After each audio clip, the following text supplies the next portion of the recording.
liti, pamahasud si mahatinggi Allah. Oy, tunaraw ka. Dahil na sabab yan, kumawa kita niyo maniyo tiyo pangadyan, kiyawa dahil nakalam sin Allah, iban hadis din Rasul sallallahu alaihi wasallam.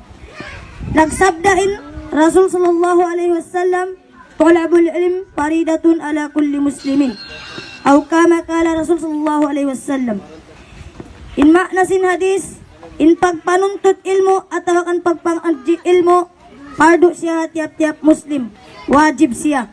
Baron siya pagbata, pagmaas, pagbudjang, pagsubol, pag-usog, iban pagbabai.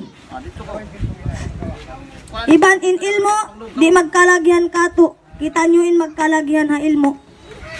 Na, misan nasab ko mabaya sin ilmo, bang di da ko magtuyo. Adapon bang ko mabaya sin ilmo, subay raturan ko magtuyo.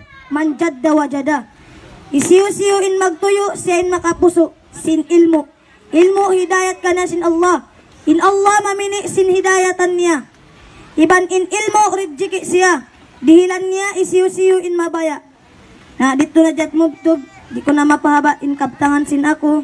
Mamaid na ako halapal kasi iban lasa. Piyak na sin. Assalamualaikum warahmatullahi wabarakatuh.